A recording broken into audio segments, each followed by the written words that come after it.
Hi everyone, I'm Joanna Penn from thecreativepenn.com, and today I'm talking about how I'm writing scenes now.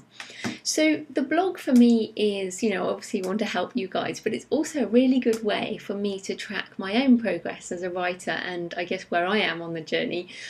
And in some ways, it's going to be nice to look back at this in years to come when I'm obviously much more successful than I am now, and be able to say, this is how I used to do things and how things have changed or improved.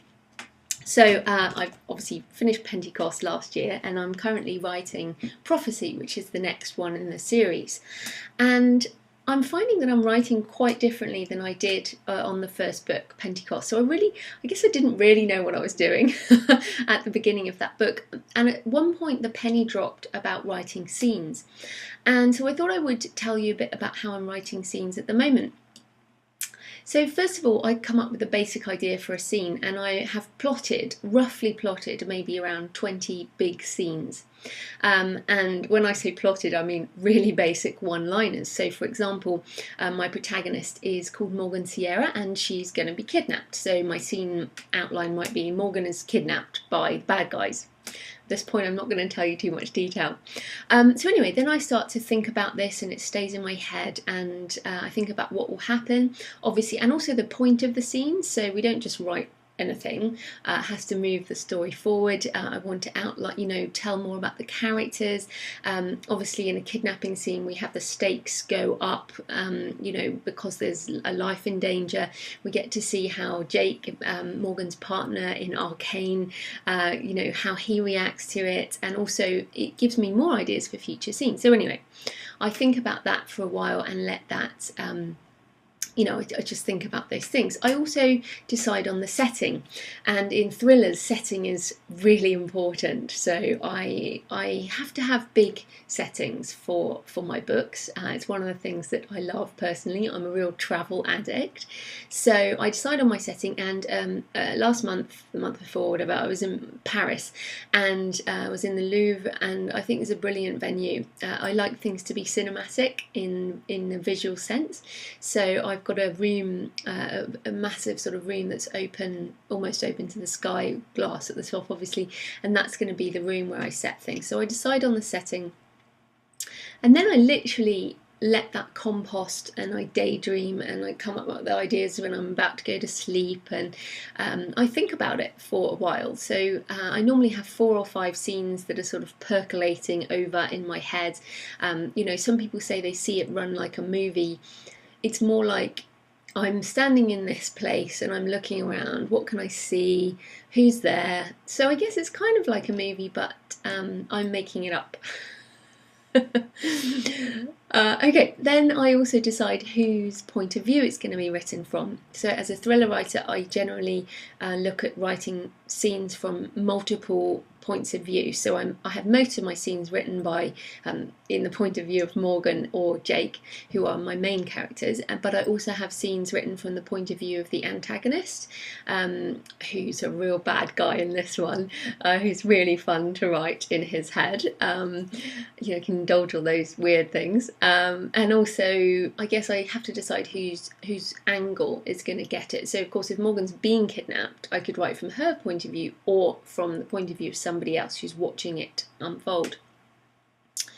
So after I kind of get to the point and I feel like I have to write this stuff down, I almost have to get to that point at the moment, and I don't have much time. My day job has gone crazy and all of this stuff, but I have to sit down and I write that whole scene out, and my scenes are around 2,000 words, so I make sure I do 2,000 words for the scene.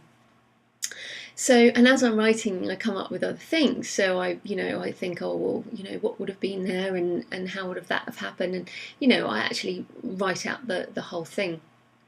I'm also still listening to Rain on my iPod, because it's not raining here in England, surprisingly enough. It's summer.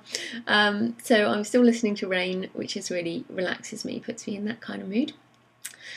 I'm also, which is quite different to Pentecost, I'm adding in details as I write. So, for example, I was writing a scene this morning about some bonsai trees don't ask where that's going to come in, but it is. And I don't really know much about bonsai, except I really like them. I like the look of them and things.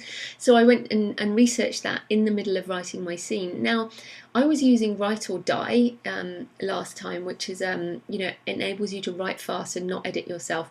But this time I'm using Scrivener, which is brilliant software, and I'm finding that I want to fill in some of the detail as I write. I actually do want to fill in the blanks.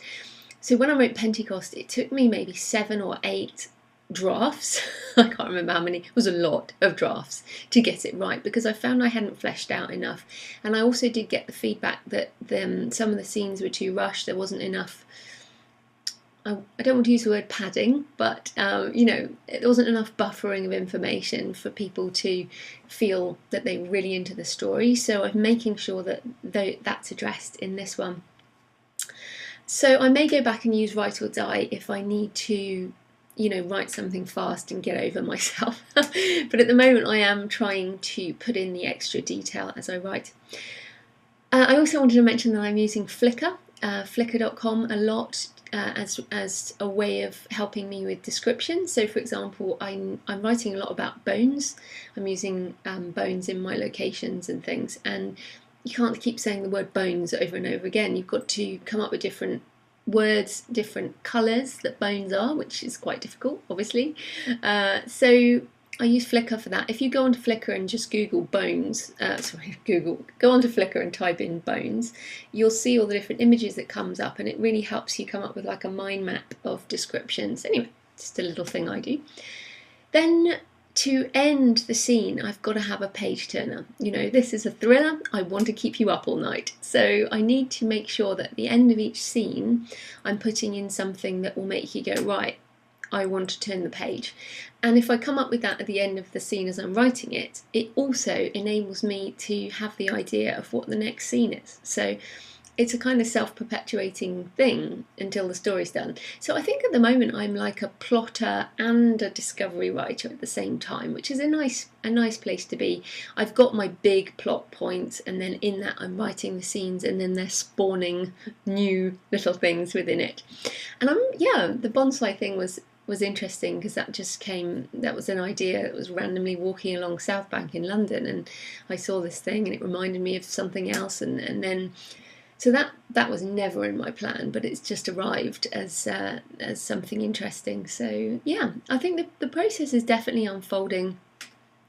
The last thing I wanted to say was that I am definitely backing everything up. I'm still getting emails from people who lose work, so please don't do that. Save everything. As soon as you finish writing, save it, back it up.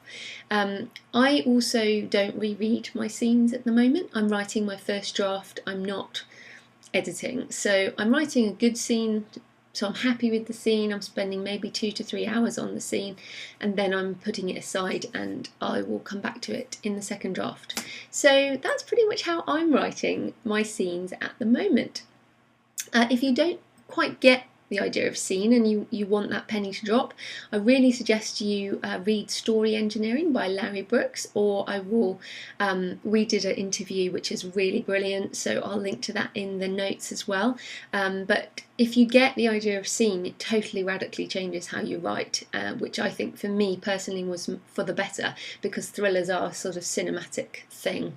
So I'm always interested in how other people write scenes, so if you could leave a message in the comments with some of your tips, that would be fantastic.